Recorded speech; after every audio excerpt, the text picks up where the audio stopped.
రాయలసీమ ప్రాంతానికి నీళ్లు ఇవ్వాలన్న ఉద్దేశంతో తలపెట్టిన రాయలసీమ లిఫ్ట్ ఇరిగేషన్ ప్రాజెక్టుకు వ్యతిరేకంగా రిటైర్డ్ ఐపీఎస్ అధికారి ఏబి వెంకటేశ్వరరావు గారు కూడా గలమెత్తారు.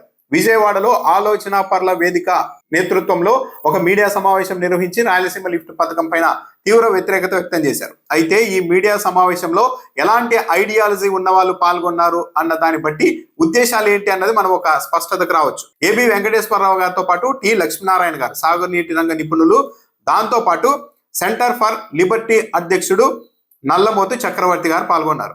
ఈ నల్లమోతు చక్రవర్తి గారి ఐడియాలజీ ఎలా ఉంటుంది అన్నదానికి కొన్ని ఉదాహరణలు. ఆర్టీసీని తెగ నమ్మేయాలి అని చెప్తుంటారు. ఆర్టీసీ అన్నది ప్రభుత్వ ఆధ్వర్యంలోనే ఉండడానికి వీలు లేదు అన్నది చాలా సార్లు ఈయన వినిపించే వాదన. పనికిరాని ప్రభుత్వ స్కూల్లో అంటుంటారు. అంటే ప్రభుత్వ స్కూల్ ఎందుకు పనికిరావు అన్నది నల్లబోతు చక్రవర్తి గారి ఐడియాలజీ. దాంతో పాటు విశాఖ స్టీల్ ని తక్షణమే అమ్మేయాలి అని కూడా ఆయన బహిరంగంగానే వీడియోలు చేస్తూ డిమాండ్ చేస్తూ ఉంటారు. చైతన్య నారాయణ స్కూళ్లలో విద్యార్థుల మీద జరుగుతున్న ఒత్తిడి పైన పెద్ద ఎత్తున విమర్శలు ఉన్నాయి. అయితే నారాయణ చైతన్య స్కూళ్లను బాగా గట్టిగా వెనకేసుకొచ్చే వారిలో నల్లబోతు చక్రవర్తి గారు ఒకరు. నారాయణ చైతన్య స్కూళ్లు దయ్యాలు కాదు, అవి దేవుళ్ళు అని వాదిస్తూ ఉంటారు. అంటే నల్లబోతు చక్రవర్తి గారి ఐడియాలజీ ఏంటంటే ఆర్టీసీ అన్నది ప్రభుత్వం చేతిలో ఉండడానికి వీల్లేదు, ప్రభుత్వ స్కూల్ అన్నవి కూడా వృధా, కానీ నారాయణ చైతన్య మాత్రం దేవుళ్ళు, ఆర్టీసీని తక్షణం అమ్మేయాలి, విశాఖ స్టీల్ ప్లాంట్ ను కూడా వదిలించి చేసుకోవాలి, అవన్నీ గుదిబండలు అన్న ఐడియాలజీతో మాట్లాడుతూ ఉంటారు. ఇలాంటి వాళ్ళంతా ఆలోచన పర్ల వేదిక పేరుతో రాయలసీమ లిఫ్ట్ మీద విజయవాడలో మీడియా సమావేశం నిర్వహించారు. వీళ్ళు చెప్తున్న కారణాలు చూడండి.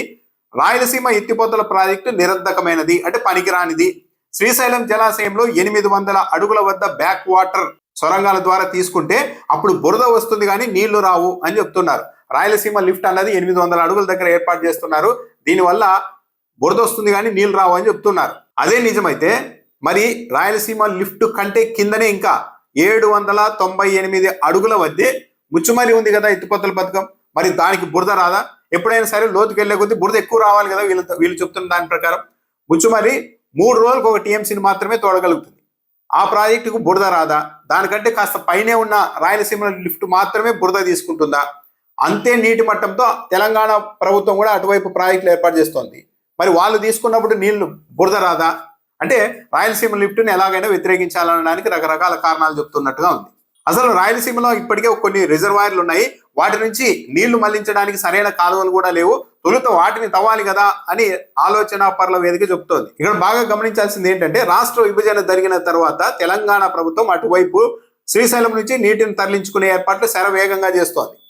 ఇదే సమయంలో ఇటువైపు కూడా చేస్తే పెద్దగా ఘర్షణ ఉండదు. కానీ వాళ్ళు ప్రాజెక్టులన్నీ పూర్తి చేసుకున్న తర్వాత మొదలు పెడితే అప్పుడు అభ్యంతరం తెలుపుతారు, మీకు అనుమతులు లేవు అది ఇదని. కాబట్టి జగన్మోహన్ రెడ్డి ఆలోచన ఏంటంటే తొలుత ఏపీ భూభాగంలోనికి నీళ్లు తెచ్చుకునే ఏర్పాట్లు చేసుకుంటే ఇంకా ఆ తర్వాత మెల్లగా కాలువలు అన్ని విస్తరించుకోవచ్చు అన్న ఆలోచనతో జగన్మోహన్ రెడ్డి గారు ప్రయత్నం చేస్తూ ఉన్నారు. కానీ ముందు రాయలసీమలో కాలువలు తవ్వుకోండి, ఆడ శ్రీశైలం డ్యామ్ నుండి నీళ్లు మళ్ళా తీసుకోవచ్చు అని మాట్లాడుతూ ఉన్నారంటే ఉద్దేశాలు ఏంటి? కేవలం ఒక రాయలసీమ లిఫ్ట్ నిర్మాణం చేపట్టి జగన్మోహన్ రెడ్డి సైలెంట్ ఉండలేదు. రాయలసీమలో కాలువల్ని విస్తరించే పనులు కూడా శరవేగంగా ముందుకు తీసుకెళ్లారు. సాగునీటి రంగ నిపుణులు టి లక్ష్మీనారాయణ గారే చెప్తున్న విషయం చూడండి. పాలమూరు రంగారెడ్డి ఎత్తిపోతల జూరాల నుండి చేపట్టాల్సి ఉంది, అది తాగునీటి ప్రాజెక్టుగా అప్పట్లో జీవోల్లో పేర్కొన్నారు. అంటే తెలంగాణ చేపడుతున్న ప్రాజెక్టు డిపిఆర్ తయారీకి ఇచ్చిన జీవోలను అడ్డు పెట్టుకుని అప్పట్లోనే అనుమతులు వచ్చాయని ఎలా చెబుతున్నారు అని ప్రశ్నించారు.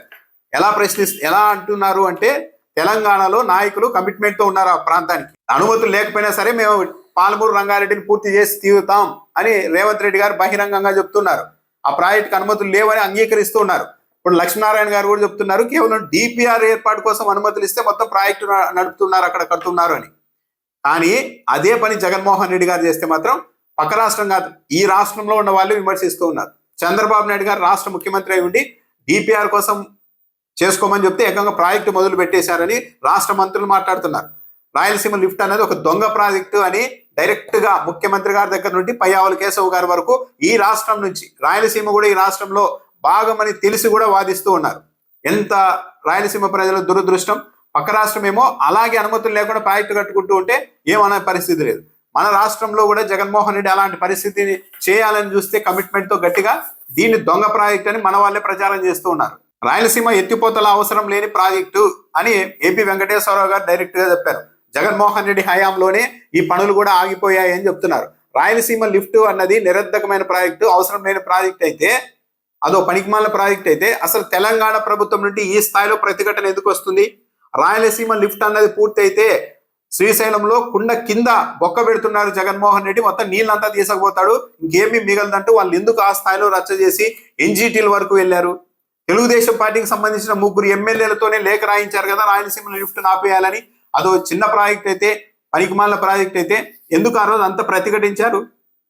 అంటే దీంట్లో ఈ ప్రాజెక్టులో సత్తా ఉంది అన్నది అందరికీ తెలుసు.